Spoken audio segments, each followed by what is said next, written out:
Father who art in heaven, hallowed be thy name. Thy kingdom come, thy will be done on earth as it is in heaven. Give us this day our daily bread, and forgive us our trespasses, as we forgive those who trespass against us. Lead us not into temptation, but deliver us from evil. For thine is the kingdom, the power, and the glory, forever and ever. Amen. Okay, got a really great preparation. I was just reflecting on how tremendously this particular show has evolved. I believe that I was talking to Nathan at our Waffle House, and it was oh, your post is live. Oh my heavens, we got a post from Britain that we're going to be able to share today.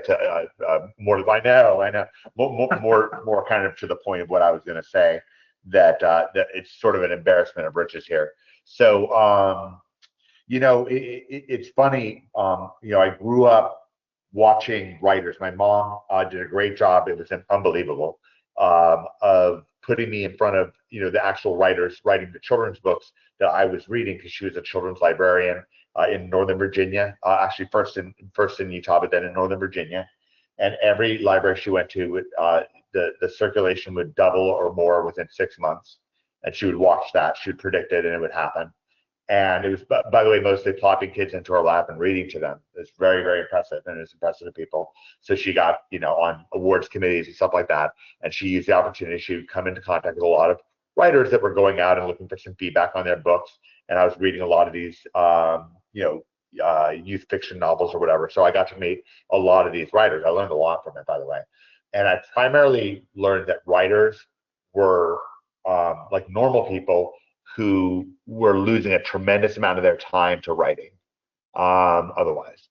And so they were like normal people, except kind of functionally like retarded, not in a like biological or not a physical, not order or disorder, or however it might work with something like that.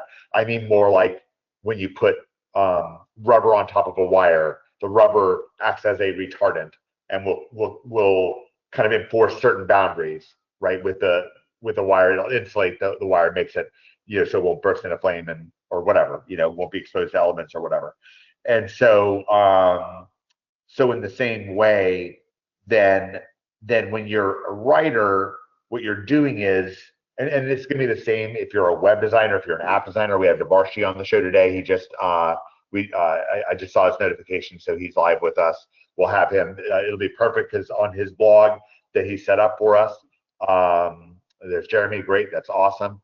There's Debarshi. Debarshi, we've got our first blog post. So last week we had Debarshi on right before the show, and we're actually going to talk about our upcoming Magic Secrets app. I was really moved last night, by the way. Nathan from Waffle House was talking about the website and the show. He's somebody who works there, really great.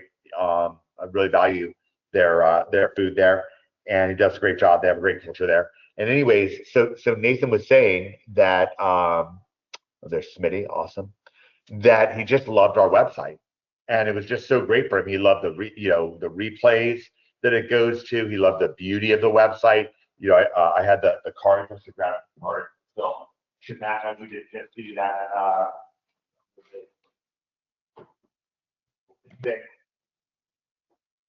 Smitty still got some of them, but yeah, I gave him some of our promotional cards, right?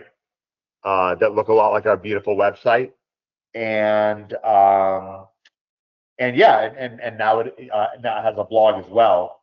And so yeah, so my point is, what I was saying, a little bit of my monologue from the show is, what I learned is that writers are, and this is the same for a web designer, for an app designer, and so forth. And it's a real tug. It's a real like doing it right and handling it right as a writer or as a web designer, as a blog, app creator, and so forth.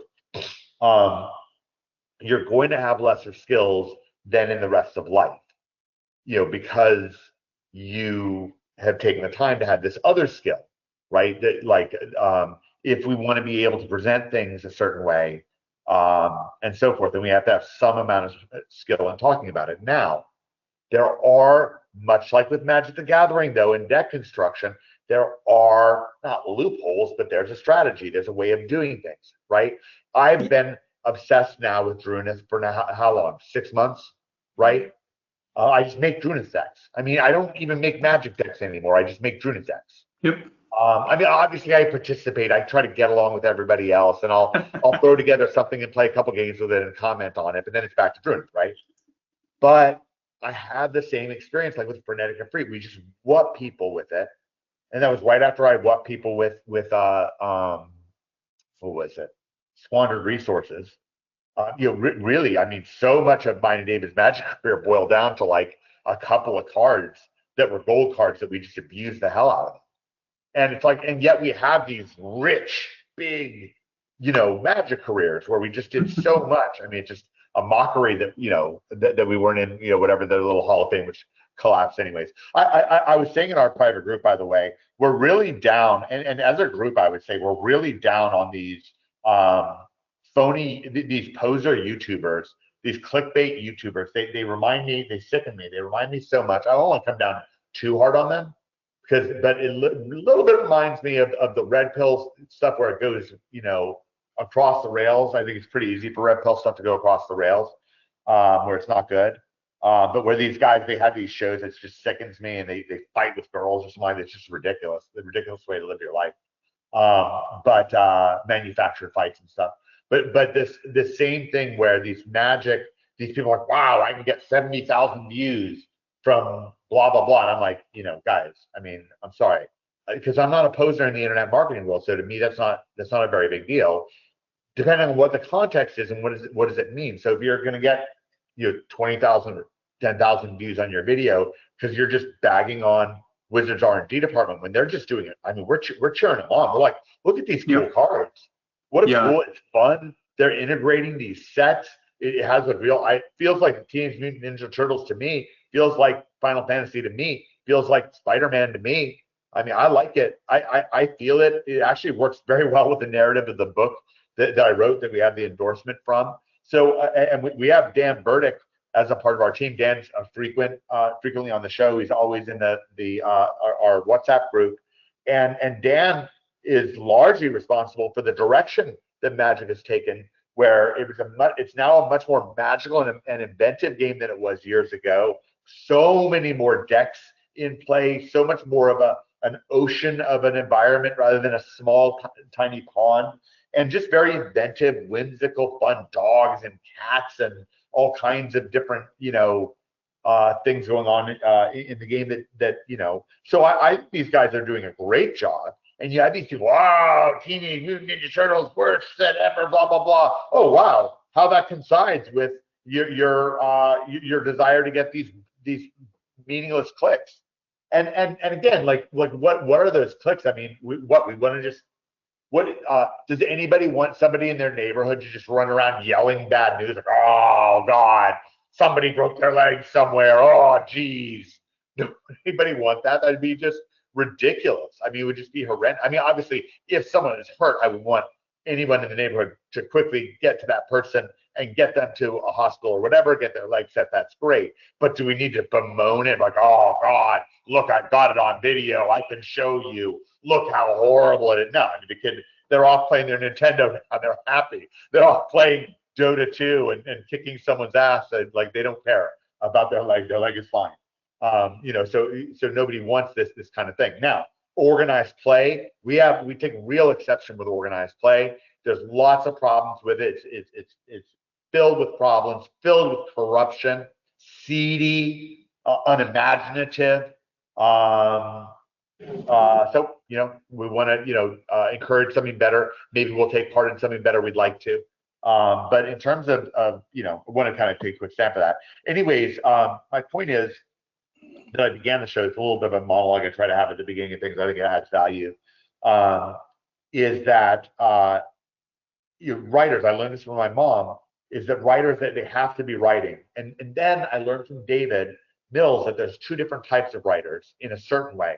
There's a type of writer that has to conjure all their magic with a pen and their brain, okay, or typewriter or whatever, website, whatever. And then there's the type of writer who's writing about something that's on the face of it awesome, timely, and exciting to people that people already want to know about right now. So your level of skill, writing skill, when you've got that great story to convey, right? Um, then you get so much more out of it. When they did Star Wars, right? Like when you look at contemporary movies to Star Wars, the actual movie that I saw when I was a kid. You guys are a little younger than me. A lot of you guys are, but I think a lot of you guys have seen it. And you really, the other contemporary movies of the time, they don't really translate. Like you won't really, they're not as watchable as Star Wars was. And they were just working kind of with better building blocks. They just had stuff put together. They had these elaborate alien costumes that really worked out well. They had the lightsaber combat, they had it down well, and laser blasters down well. They just had certain things that they could rely on. And then when they went to tell their story, it just was much easier for the audience to adopt it, to be a part of it, to appreciate it, and so forth, right? Um, and it makes the story much more accessible, and so now all of a sudden we can say, oh, details, oh, it was Luke Skywalker and Han Solo, and we can know about these things, and we can even maybe remember the names of the ships, the Millennium Falcon and stuff, because such attention was paid to certain details, like the ships were cool, they looked cool compared to what there was out there at the time. And there was some contemporary stuff that did a really good job, not a few years before they did Star Trek. And Star Trek, they just did a really great job. They had William Shatner, and they had some really, again, for the time, great special effects. And wow, you have this great guy, William Shatner, who's just to this day this incredible content creator that people love. If you ever get a chance, you can watch him on Boston Legal. He was hysterical. I mean, so funny, so funny. I mean, just a barrel of laughs, right? And this is, you Boston Legal. Yeah. Boston Legal with Spader and Spader. Yeah. That was. Yeah, you saw it, right? An amazing. Denny Crane. Yeah. Mad Cow. If you haven't seen it, go watch it. It's top 5 or 10 for me all time. Absolutely. While I'm interrupting, mention something. Yeah, what were you saying? You mentioned Star Wars and Star Trek, and so other iconic movies of the time don't really compare in the same way. So you look at Scarface. We all know "Say Hello to My Little Friend" with Pacino, and it was an excellent movie for its time frame, but it didn't really change much. We'd already had The Godfather. We already knew that things like that were happening. Where Star Wars just brought on basically, there were other fantasy movies about this. Yeah.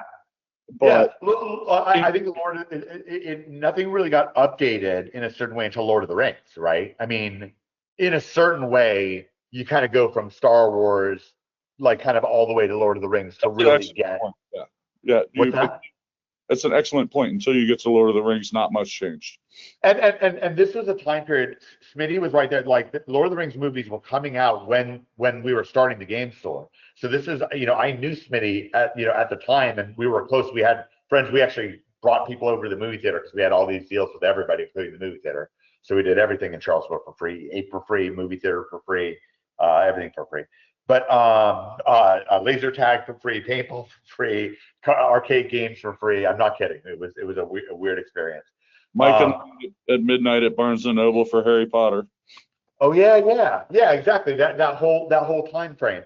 And so Harry Potter was another one, right? That really updated the genre, right? And so and these things, we're seeing, these genres are really coming to their own as major market drivers. It's not like people aren't blown away with the old franchises. I was looking at the franchise list last night for Billions Made. It was interesting. But anyways, so my point is that there's this type of story writing where you're going to really rely on just telling a great story. And I'm not bagging on that. I'm really not. But I'm telling you, there's a different way. And a lot of people don't have the skill, don't have the time, didn't happen for them, where they have the great American novel just ready to burst out of them. Is just in practice is what I mean. like I ran into a lot of these writers, and I'm aware of the trajectory generally of people's careers, and most of their careers mostly kind of didn't go anywhere.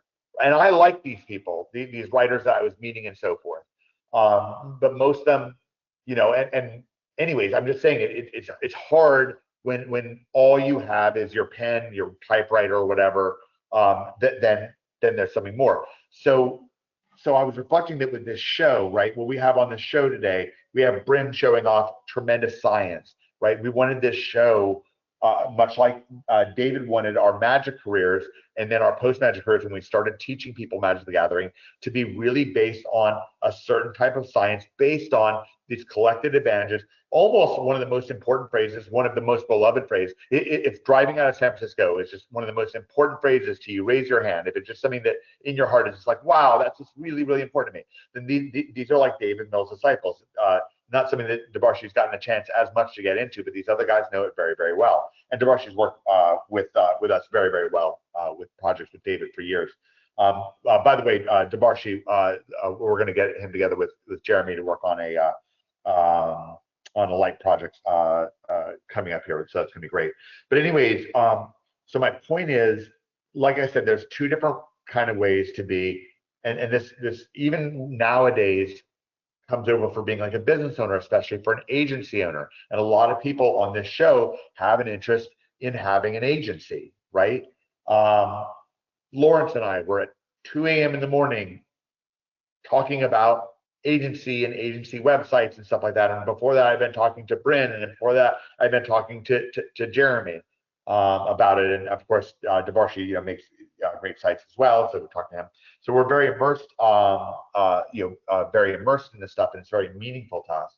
But again, I'm not like the idea I was talking about with you, Lawrence, for DC SEO, where it's like, okay, there's that, we had dinner right at the Joe's Crab Shack, and you see, the guy, the politicians getting a bottle of champagne and splitting them, or lobbyists or whatever, splitting the lobster thing. You kind of see what's going on, and this is like Starbucks for these guys, right? Yeah. And like, oh, can a site be shaped towards that, right? And have that feel to it, that sophistication to it. Because when Lawrence sees this, he's just like, oh, that's how it is, right? It's just normal to him, right? If you're in Nashville, there's the music industry, right? That's just a part of the flavor of things, and it colors things and so forth. And so if I were to redo, and hey, when I did Nashville SEO, when I lived in that area, what did I do? I went down to Music Row. So this isn't conjecture. This is wildly successful. I mean, this video is on the front. You can probably still find it on the internet. It probably still ranks for Nashville SEO somewhere. But I did a selfie video. I went down to Music Row. Okay. Jeremy, I've done this in Times Square. I mean, just dead obvious, crazy not to, right? Selfie video. Hey, we're in Times Square, traffic capital of the world, right? Hey, let's talk about traffic on your website, right? Throwing a little bit of habla español, right? And then you have something there that can go on YouTube and that can go on your website and be embedded on the website. Looks great, right? As you look at the before and after on Nashville SEO and way back, you can see when we started using that video, looks great. So I'm starting with that building block. So like when David looked at Nashville SEO when we first had it, he was like, because it wasn't getting rings. I was like, oh, these kinds of sites don't get rings. It's just for showing people. I told David. David's like, I don't think so, right? I think we can convert. So he got me thinking, what do we have, right? Not like, how do I say something clever, but what do we have? And then what's the best thing we can say with that? Well, what we had that video was ranking on YouTube, and the site happened to rank crazy number ones. And so I took a screen capture of the site rankings and had an article about, hey, we rank number 1, number 3, number 5, number 7. We're dominating page 1, right? We're right here in Music City. Let us help you get traffic to your website, to your business. So obviously Bryn, Amsterdam, The Hague, where you're at, can be some great. We can do some great selfie videos that can be blended in with some of the faded background stuff that I've already shot for you and so on. I Right? agree. The things can have this feel. Jeremy can be, I'm in Chinatown. I'm in, right? I'm in Little Havana. I'm in, right? Boom, boom, boom. How hot is that? Little Italy, can't forget Little Italy. Right, Hey. Little Italy, all those places, right? Yeah, look at that grin on his face. And you can Margarita say, pizza. and that's what you can say. Can't forget about Little Italy. And that's what you'll say when you're in Little Italy, right? Margarita, right? All these spots. And all you have to do is boom, say it, say it, say it. And we'll have a reel of these together, right? And we'll put it, okay, so you guys are like understanding like this building blocks approach to things, right? In Magic, the big argument was who is a great player, and Smitty knows this. Like this was the argument, and it was. I'm sure it's what attracted Smitty to David. Just like because again, Smitty naturally found David. He followed David to me, not the other way around, right? And so having that unfair advantage. Building blocks approach. We have great science today from Bryn in terms of refined science, stuff that really works, that's really effective, right? David and I look for gold cards. David made the comment that Drunith reminded him a lot of Frenetic Efreet, and ever since then I've been going completely crazy on it. We have a lot of science on that today from Bryn. He's going to go over that today. Smitty has a bunch of science on new beginnings, right? It's one of the things that Smitty does terrific for us. We're not caught flat-footed with all the mono green going around the mono green beatdown, because Smitty has played lots and lots of mono green for us and knows lots and lots of different interactions, different cards that other people haven't even forgotten because they don't even know about, because they weren't even trying that, so they didn't know. One of the things we get a lot of rounded thought from Smitty. So Smitty's got some new decks for us to look at today, and then I wanted to kind of talk about some of that stuff. And then Bryn has a new blog post. So let's start with that. And we've got Debarshi on. So first of all, Debarshi, great job on the website. It was terrific and fantastic getting feedback. I had showed the website to somebody. They had the card. They were easily able to find the website. They got there. They were blown away. It looks so beautiful to them. I'm going to pull the website up right now. It's magicsecrets.com. And Debarshi made this. And I'll pull up my screen here. I'll do my screen share, and we will show this off. Screen. Oh, why can I think somebody else is the presenter. Somehow Jeremy became the presenter. That's funny. All right, let me. Oh, really? Yeah, it's not something you did. Show my screen. Okay, great. So here we have this beautiful Magic Secret site. Great job, Debarshi, for putting this together. Absolutely beautiful, and you put it together very, very quickly based on the cartoon artwork that we made for the token card. The great endorsement from Richard Garfield at the top. That's for my book. You can click on the book right here and read it. All the guys here were kind of in the midst of things when we were writing the book, so it's really, really enjoyable. The blog is right here. We're going to zoom in on that in just a second, and then the replays for the shows, and then I've got a nice video for here. I got to find a way to update this kind of constantly with the new webinars, I suppose. But anyways, okay. So right here, as we click in on, oops, made a little bit of a mistake there. Sorry about that. We'll fix that link. Yeah, I'll fix that, Mike. Yeah, no problem. Let me just try to go there, not secure, and see if it'll work. Let's remove this, the S. It's not going. I don't know why. Okay. So let Debarshi and Bryn, you guys can work on that for a second and get that up, and I'll let Smitty talk a little bit about Magic while we are getting the technical glitch worked on. Yeah, it's working for me, Mike, on my Oh, it is system. working for you? Here, let me let you show for me the screen. too, in incognito mode. If I just go to magicsecrets.com, it just works. Yeah. Okay, great. I'm going to make Debarshi the presenter for just a second, just since I'm having some sort of security issue. Great, looks great. Look at this. 100% win rate on the play, 60% on the draw. And then we got 2 blog. Oh, this is beautiful. So Bryn, do you want to explain this blog post to us? Yeah, so this is the second one. This is from March 16. I think I played 45 games on March 16. So Wow. yeah. So before this, I played a version of Michelangelo's Shuffle that had 18 lands, and I think 3 Drunaths and 3 Michelangelos. And then this version has 16 lands. So we dropped the 2 Soul Stones, and we upped 1 Michelangelo and upped 1 Drunath. And yeah, it's going well. I think we're winning 70% on the play and like 57 on the draw. So not bad. We see the matchups there: crushing mono green 3-0. Yeah.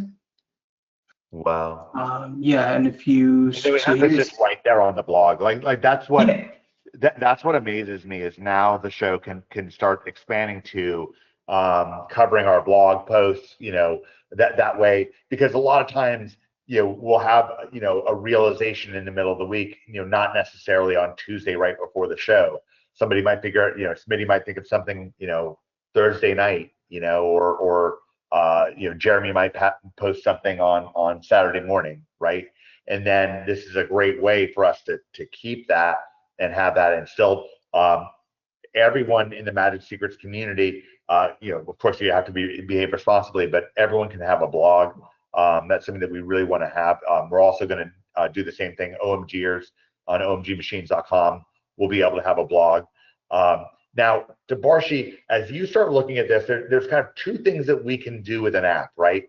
One thing that we can do with an app is that we can have sort of a cleaned up version of the website live on the app, right? Which, like, for example, Rush Limbaugh did that really well with his show. He would have his app was just like his website. And so people that were used to his website, the app was very intuitive, and it basically performed like an easier link to his website, if that makes sense. And that's, Debarshi, that's a certain type of design that you can a little bit explain about. And then there's another type of design with an app where an app can give you functionality that's over and above what you can typically easily get out of a website.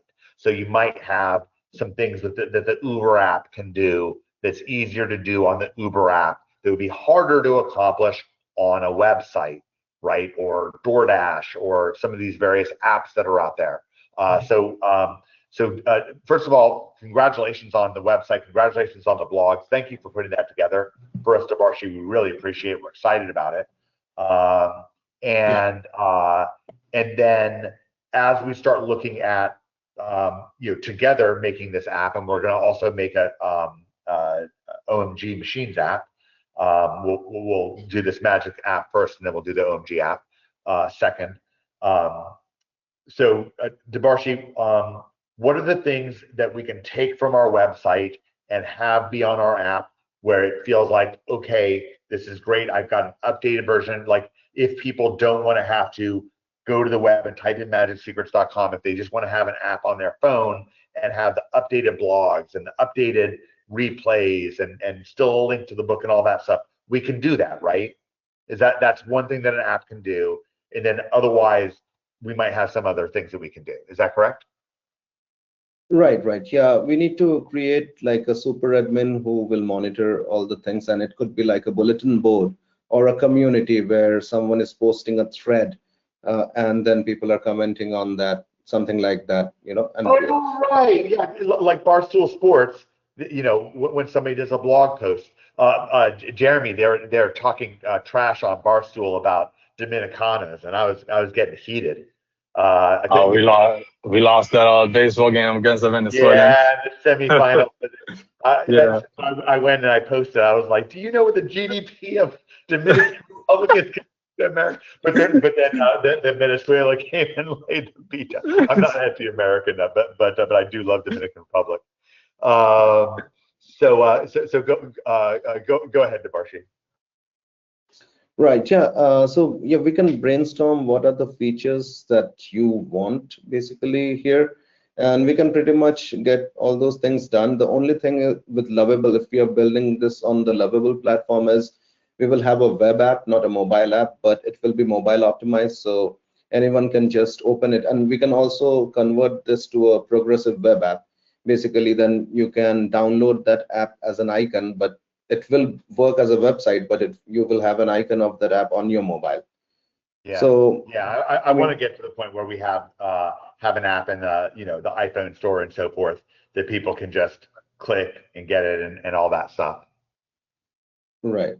Yeah, that can be done. The first step would be, to outline the whole plan, and we should start with an MVP, the minimum viable product, like what are the main functionalities that you want on this app. So if you can just list out 4 or 5 things that would increase interaction. I've got my world famous design team right here, right now for you. I've already arranged a webinar and it's already in progress.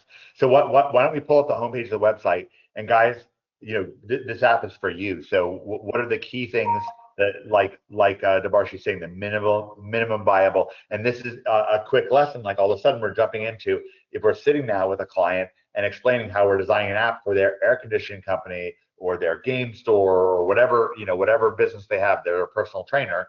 Now we're already getting a little bit of infield experience from Debarshi in doing that. So a little bit of a 2-for-1 holographic lessons here. So as we can we pull up the homepage of magicsecrets.com for a second? And then you guys can start by thinking about like what is it from this experience that you guys want to make sure gets transferred over to the app, and like let's start with that. Like what are the key things, and then everything else can kind of come later.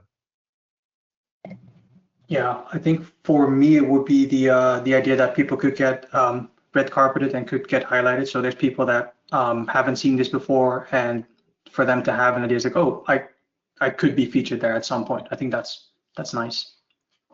Okay, so something where they see the app, because the app can have a very different look than the website, but still convey some of the same features of it, right? Like, so if we go, can you pull up Barstool Sports, please? Barstoolsports.com. And then let's pull up Bleacher Report too. Now, this isn't what their apps look like, but you can at least see what their website looks like. So again, it's like a blog. It's almost primarily a blog. Yeah. So it's not even a website with a blog, it's just a blog. Which, we can have our app. So when I pull up Barstool on my phone, I'll pull it up. So again, it's like a blog where it's like featured stories, but that may make more sense for what we're doing. You can always have the homepage kind of be a blog, and then you can have navigation that's like the book is here, I like that. The replays are. I don't know. I like it. Let me pull up Bleacher Report.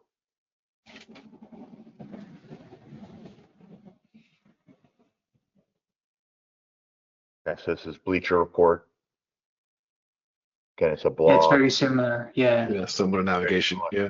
Now they have a cool navigation where you can go like by NFL. So I click on the NFL Shield, and it should just give me NFL stories. Nice. So I thought that was kind of cool, because at some point we can kind of like with Magic Secrets, we can be pretty broad. Like Barstool, they cover like a lot of cultural things. Nowadays, more and more we talk about Dune and whatever. Like I don't think I'd mentioned Tron Ares when it came out, but I should have. It was pretty great. So we can cover some cultural things. David and I will get back into more kind of focused relationship advice where we can kind of help people with that, Nice. and so on. So we can have kind of a broad base, but at the beginning, like Debarshi said, we want to figure out how do we hone it down to kind of what we want. I do think that having the blog be accessible and even prominent, probably makes the most sense. Because if you think about what would we all most likely, when we're in line at Starbucks, check ourselves, it'd be more like, did somebody post something new on the blog, or a comment on the blog is mostly what's going to happen in that way, right? Unless we have some other channel, in which case we want to check that too, whatever. So maybe there's DMs on there at some point, or I don't know. I'm not denying. I don't care whether we have that or not, but just, this is what we're working on. Lawrence, I care to hear your thoughts. Is there like a natural way we could potentially categorize in terms of Magic, right? Like that last app you showed had some categorization like with NFL and I'm guessing like other sports. I think that's important where we're able to say, not just like, if we're able to segment at least down to topics, because then you can, like, it's really nice to be able to post something about movies or like entertainment, or we're definitely gonna keep politics off for now. I think everybody knows what David and I are. David and I are basically like closest to libertarians, although like libertarians can get rough names. So we're far left on social issues, like we don't care about any problems with gay marriage or anything like that. That doesn't bother me. I don't feel like the Bible says anything about gay marriage that I care about at all, nor do I care really what anything what the Bible says outside of the 4 Gospels attributed to Jesus. But that might be a lot more controversial to people. Anyways, I'll leave that on the record for now. We'll see if that comes back and massively haunts me. No, I don't mind people knowing that. Just because it's, Jesus made things really, really obvious in the 4 Gospels. So I, start there, and once you really master that, then you can go somewhere else. Anyways, I think that some kind of categorization of especially of the blog articles is kind of key. So you'll have some way of getting the book, because the book is great. The book can get you, and we should probably make it so both books are available. Like right now, it's kind of weird because the second book, the original book that David and I wrote all the way back in whatever it was, 2003, which is fantastic, but it's password protected. It's on a weird PDF. We only have it because Chris Manieri kept it. Thank goodness. But anyways, so there's different things that we can figure out, but it seems like really understanding, and this is one of the reasons why I have Devarshi in the group. You see, it's kind of a complex question, because just like with Nikki, we want to be careful with this time when we're working on your city SEO site or something like that. So it's like you want your effort to go furthest, right? Like net furthest, but for yourself, for the community, because that all comes back to you anyways. And plus, it's just dope to be dope, anyways, it all works, right? And so yeah, because we see with these blogs, I mean, look, when we look at these 2 blog posts that Brent made, they're so valuable, right? I mean, we have all this science on Mikey Shuffle, on Isengard Shuffle, the Mikey variant of it, the Mikey / Merfolk variant with Michelangelo. And so he's got all this awesome science, and that would be gone without these blog posts. Like, yeah, we can mention it on the webinars. Yeah, it's in our chat group, but is that really referenceable? I mean, not in the same way, not really useful in the same way, right? So with not that much more effort, Bryn becomes this great blogger. You see? And not because Bryn's a great blogger necessarily. I think that this was daunting for you, Bryn. Yeah, I kept saying I was going to help. I kept saying I was going to help him. I'm going to help you next week, Bryn. Bryn's like, fuck it, I'm just going to do it. Yeah, I was like, I'll post it. No, I apologize. I should have gotten there more in there with you, Bryn. But we all have a culture of kind of getting in there together. One of the things I wanted to say, David was pointing this out, done with you just constantly works, and done for you or done alone just constantly is very arduous and difficult. So the more and more you were doing things together, I have something particularly kind of scheduled, particularly with Bryn, Jeremy, and Lawrence, where I'll have them particularly, helping each other with each other's city web design sites in various ways.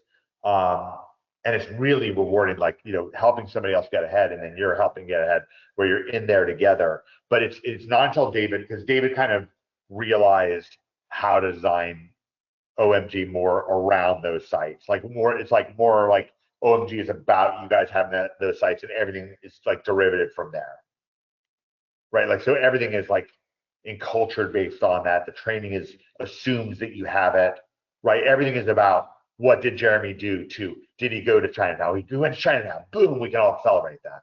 Let's see it. Can't forget Little Italy, right? That clip and so on. And those become meaningful, just like certain test results are meaningful in our community here, right? Oh, 3-0 against Monterey. Geez, that looks a lot like what happens when I play against Monterey. You know, bug splat. I don't know why they can never get ahead of you. You always have a tie binder. I don't know what it is. Like, yeah, like when it's finally, they're like, yes, I finally got you. Like, no, I got the tie binder. Like, oh. You know, or even your spidey sense will be just enough, and you're like, oh, sorry. You thought you were going to get big enough to kill me, but you didn't. How many times, Bryn, do they try to they're like they try to make their creature indestructible when you tie binder them? They're like angry. They're like, I must be able to do something. You're like, no, you can't do it. Yeah, the type binder is great. Copying the type binder is great also. So. Oh yeah, copying with your that exactly. game was amazing.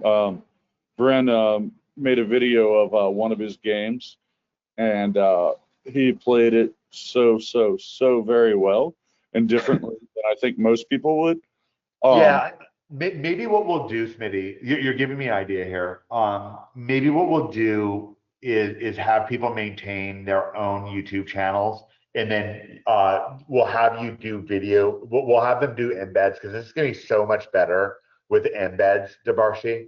Can you kind of see that, how when we're doing this kind of content with this game, Magic the Gathering, like it's like Pokemon and so forth, then obviously sometimes we want to show the actual game itself. And so that lends itself to YouTube clips. At some point, we can also get into Instagram embeds look really good, and TikTok embeds can look good too. So we can get into mixing that in the future. Really valuable. So we're taking notes right now. Go ahead, Smitty.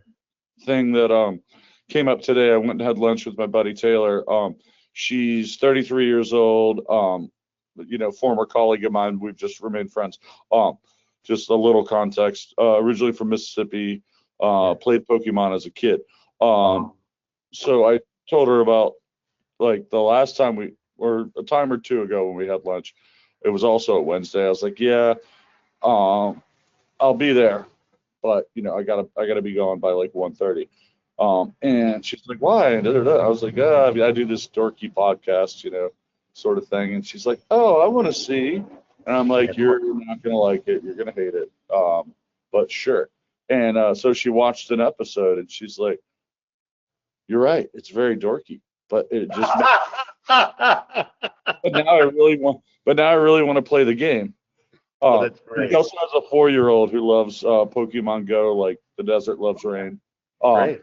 So just an example of it's just in the culture now. It's dorky but good. The weekend erased all of his satanic nonsense, and now he's got a private blog that's just all about him geeking out on anime in Tokyo. It's so funny. It's just the culture now. It's all in our favor. And it was a cool amount of the reach, I thought. Yeah, Jerry Thompson has some of your tokens now, by the way. Nice. Jerry Thompson has some of your tokens, by the way. Yeah, nice. Yeah. Great match player, Jerry Thompson. Top 8 from Richmond, etc. Anyways, but yeah, that was just a really cool example of the reach of it. It's a great way for us to spread our tokens. Smitty, what are some of the things as you look at these different apps, Barstool Sports, you know, things that you may check out yourself and so on? What are some of the keys that you see as we have Debarshi here? We're working on our app, working on our website. What are some of the things that you like, and some of the things that you'd like to see carried over into the app? Well, the thing, timestamps are big to me. If I want to jump to something on a video, I really want to know where I'm. One of the Magic YouTubers that I like to tap in on, but rarely watch more than 5 minutes of his videos, is Shahar, because he will throw the timestamps in there for games, and then he'll also have the deck list right below the entire deck list right below the video, so you can get the information you want. Yes. So this is somewhere where, so if Bryn has his own YouTube channel, let's say, okay, and then and then we want to feature, which we should be able to. And I'm sure that I can at least feature his videos. In fact, I should be able to just get control of this. I just have to get around to doing a password reset with David, like so I can get total control over the YouTube channel. I only have control over it from this completely destroyed iPhone here. But anyways, because I can feature it from our main YouTube channel, and there's nothing overly special about that YouTube channel. It's just where we put things right now. But let's say that because Bryn is the type of person who could have timestamps and have things organized. He's just a very organized person. So let's say we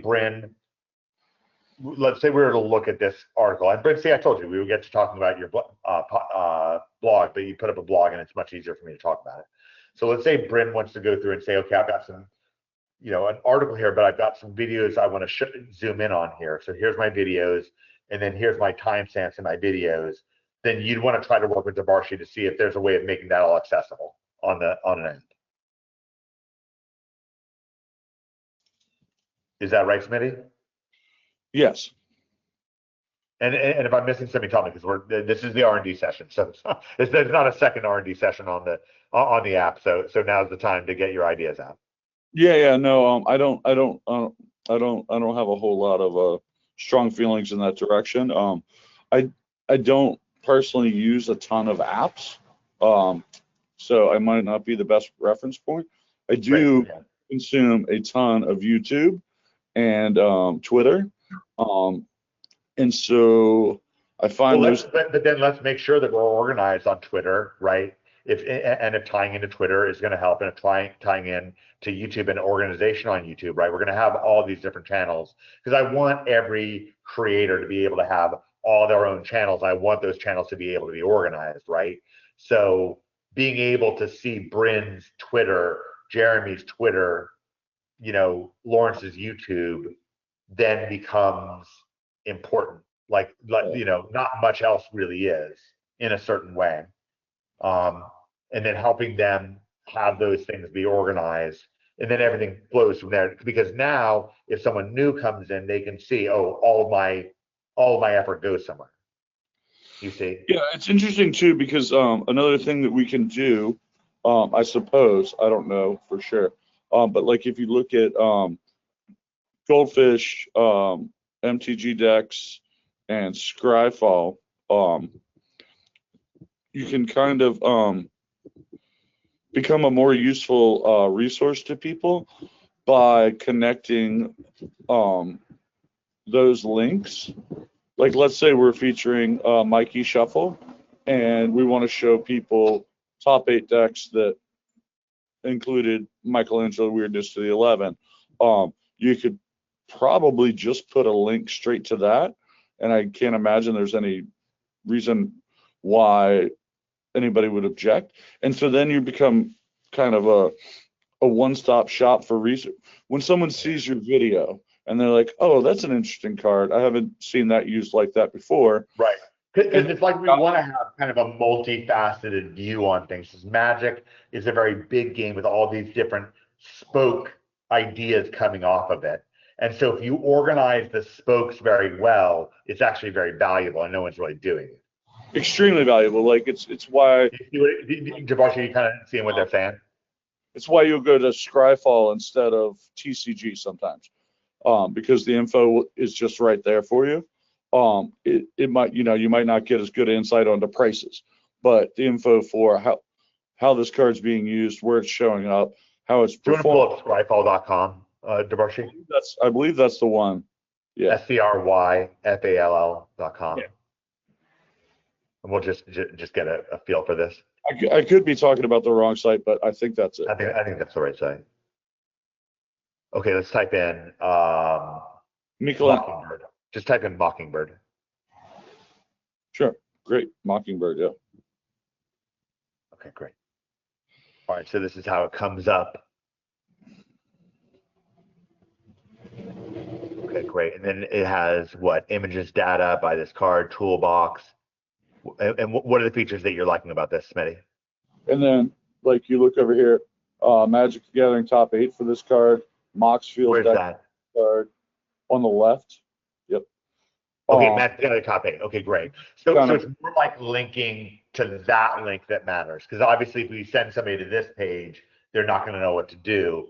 But instead, and sometimes Debarshi, we can wireframe that stuff in, right? We can like iframe it in. Yeah. So for example, can you click in on that where it says top 8 for this card? It's the third thing down. Go to your left. Up there you go. So click in on that. And let's try to get a sense of what an iframe might look like for that. Oh yeah. Okay. Yeah, and this So one's then- really useful too because it tells you the format.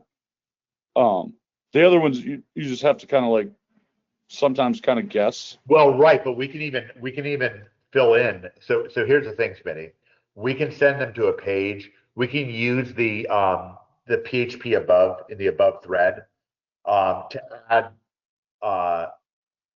indicators. So we can say, for example, if we wanted to say show them only standard decks with Mockingbird, right? Then Debarshi, click in on standard. Let's find where is it?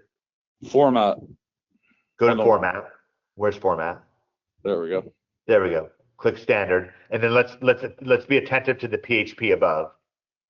So click search, and then let's be attentive to the PHP above. Mockingbird is fine. Yeah, click search down below. Now that we've added that. Smart people stuff now, so I'll let y'all do that. There you go.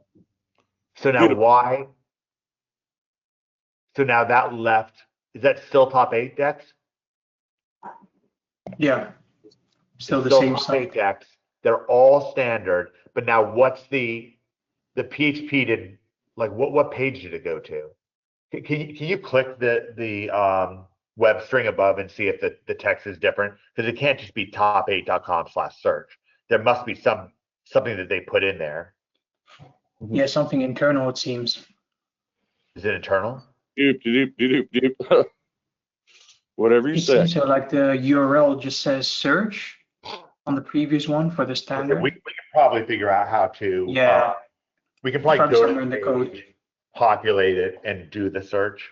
Yeah. If it's important, we can do that. Yeah. Okay, got it.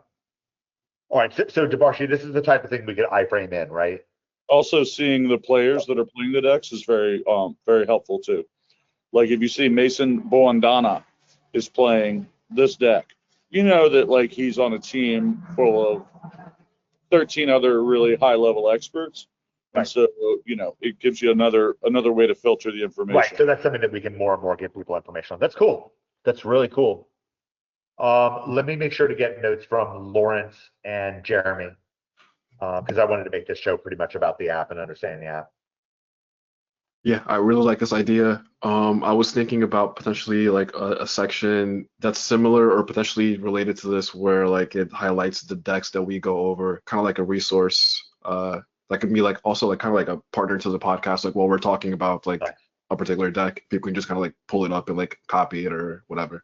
And just kind of like Yeah, see it. one of the things we can start doing is during the show we could be using Debarshi. I can mirror my screen from my phone on my Apple. I can start doing the podcast from my Apple, and I could get a mirrored screen of the app on my phone, and we could use the app during the podcast. It'd be great for usability, for understandability. Brenda was saying red carpeting. Yeah, I mean, One thing we talked about before was a separate channel just for deck lists, and it would only be deck lists and like something like what I'm playing now. I'm sure you guys could organize it better than I could think of, but like my first thought was another WhatsApp chat. And I'm sorry, I'll be quiet now. Yeah, great. Debarshi, go ahead. That was great, Smitty. Debarshi, I think you were saying something and Smitty kind of spoke over top of you. You might have frozen I or think dropped. Oh, it was Lawrence. Go Great ahead. job, Smitty. You froze Debarshi. Speechless. And you know, me and my big mouth. yeah, Okay, you're back, Debarshi. not stable. It's dropping off. Yeah, Yeah. looked like his internet got jacked there. Okay, are you back now, Debarshi? Yeah, I'm back. Yeah. back. Okay, great, perfect. My Okay, internet is not like it's kind of going. Yeah, intermittent. I got it. All right, great. Okay, Jeremy, did you have more thoughts as we wrap up the show? No, I think a wiki type of thing on the app would be pretty cool. Just pulling up who's playing what decks and stuff like that. Right. So again, this feel of like kind of a usable infrastructure that we can use. And as we understand Magic, and we do this well for Magic, then it can be replicated to another game and so forth. So it's kind of neat, right? As we do it over time. If we do it well on Magic, then if we get a bunch of people who are excited about Pokemon and they want to talk about that, or if we ourselves want to talk about Dota 2 or whatever else, another game, and we want to bring some of that infrastructure over, we can. So it's kind of cool in that way. Great. Great show. We obviously, this particular show got kind of heavy into stuff on the app. But Smitty, let me give you some time at the end here to go over your thoughts on just playtesting and Magic and so forth for the last 5 minutes of the show here. Okay, so I'm amazed at what you guys are doing with Mikey Shuffle. I've been running the blue, green, red version, and it's a little clunkier, so I probably should just go back to the It's blue. much worse. Yeah, I'm sorry about that. I shouldn't have cursed you with that. I was just trying to make that that one card work. Yeah, the double strike guy. Me too. So new things that I'm looking at is the stupid white enchant deck is starting to remind me a little bit of Prowess and how we used to look at the stupid green deck. And so I'm wondering, it's a little bit. Stupid white deck. Stupid white deck is Optimistic Scavenger, Helpful Weaver, Veteran Survivor, Wonder Weave Aerialist, and Is it Bryn's Bomber? Ethereal Armor. No, I think it's different with Ethereal Armor and Sheltered by Ghosts. Yeah. And Yeah, Feather. basically like a lot like Bryn's Bomber. Probably. I don't remember. That was the life gain deck, as I recall, but I could be mistaken. I thought Bryn's Bomber was the Ivy deck that he played. Oh, that was the old school one. Yeah. So this is like the new version of that. So I've been messing with that a little bit just to see if we can make it work. Black is really interesting right now. You have the Moonshadow and the Shredder. I don't know where I'm going to go with that, but those are two cards that if you want to buy Magic cards right now are probably good. They're going to go up. Life Lessons for uncommons. Check that card out. It's like a quarter. I don't know. I think Finney was mentioning Undercity Sewers, so you guys probably all saw that. And April is also interesting from an investment standpoint. Leatherface, of course. Yada yada. Okay, so black. And then Momo. So my next thing I'm going to try is Momo with Angels. I'm going to take a look at Momo is the 1/1 flyer that makes, that's interesting to me. Yeah, and Sage of the Skies is really in there. Right now, because of the proliferation of Prowess and other decks that have a hard time. Why have we not done Drunith with the flyer that Michael Finley was talking about, the 2/3 flyer? Well, that's kind of like so what I'm looking at is a mashup of the Angel Shuffle with the Sage and Momo. Yeah, see if you can try to force Drunith in there. Well, Drunith was in the original version, so we'll see.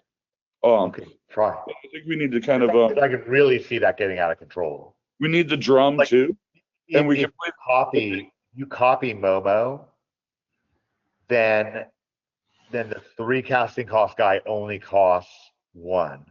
Wow. They so one way to start the. But does that screw up? Does that one becomes your second spell?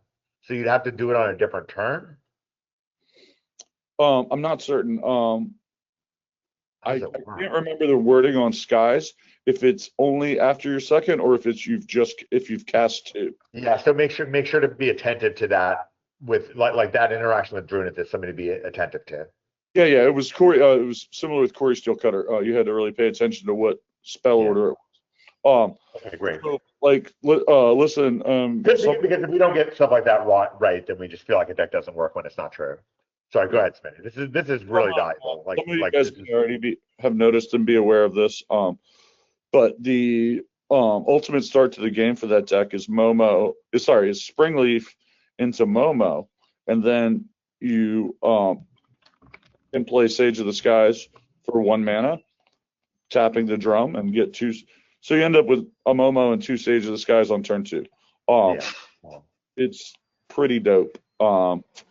So I kind of want to We just explore gotta that. see if we can cross that with Shuffle. Like, and we tried Angel Shuffle before. It just didn't quite get there. But I wonder if we can get there. I think with some new tools, it could totally. It's going to make casting the bigger angels and the warp angels so much easier with Momo. Okay. I'm skeptical on those guys, but if it happens, it's really good. And by the way, Smitty is constantly right when I'm skeptical. Just so you know. It goes both ways for sure.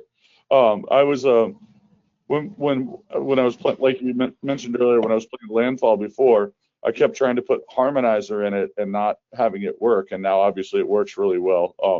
But you know, I didn't really figure it out a year and a half ago or whenever I was playing a ton of Landfall. But obviously it wasn't correct. But I also remember at the same time, you're like, there's this Ouroboros card I think's really good. I'm like, I don't know about that card.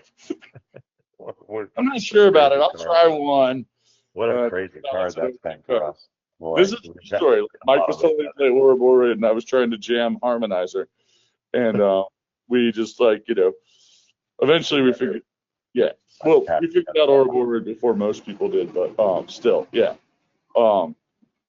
I was not able to figure out how to make the Harmonizer work so well with Landfall, but that was before Earthbend Ascension too and all that stuff. Yeah, Earthbend Ascension makes a big difference. It makes a big difference. Huge. And the metagame, like one of the things is we just have to remember that metagame and the sophistication. One of the things that's nice about Magic is you can notice sophistication as time goes on, and it's something really to be attentive to with your digital agencies.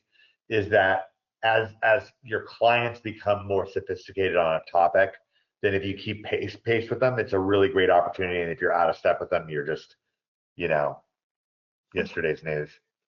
So it's not a good feeling. Debarshi, great job, man. Thank you so much for the website. It was really cool hearing, you know, Nathan from Waffle House being like, man, I love that website. He spent some time on it and enjoyed it. And now as we start working on this app, it's really, really cool. Great job, Debarshi. We really appreciate you, man. Awesome stuff. Man of the hour. Thank you. Smitty, great job, great preparation. Bryn, great preparation, and Lawrence and Jeremy really helped bring it together. What an incredible videos now.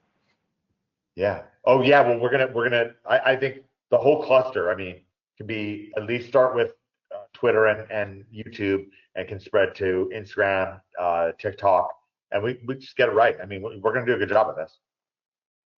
All right, God bless you guys. Great Magic Secrets. I believe this is episode 30. I believe this is episode 30. That feels like it's like a milestone. I believe so. Probably 30. Yeah. Yeah, 30. That's it. We're half a year in. It's, you know, it'd be 50 some odd episodes for a year, and I need to make sure to extend the. Yeah, I need to get with the bar sheet so I can make sure to keep the link, update the link every week. For the webinar, so people can, you know, access the webinar if they want to jump on and join us. Okay, this is killer though, killer, but a real. There was something about today that was a real milestone, and you see how we built this stuff. Jeremy, we talked about Successive Revelation recently, right? You see that more and more being a force that's in play, right? That sometimes we can only discover by what, not with our eyes, but we have to walk with our feet to then use our eyes. And right now we're doing that. This is great. Having Debarshi as part of our motley crew, right? He's a heavy metal musician, so you know, he really understands that wanting to bring his passions into things, and it's really cool to have him here. Really a lot of fun here. Okay, guys, we will see you next week. Great job, Smitty. Once again, you really make this all possible. Appreciate you, Smitty. Thanks so much, man. Push down. Thanks, guys. Yeah. Have a great day, guys. You Killer, too. Thanks. Bye. All right, guys. killer show. Episode 30. Wow. Great. Boom.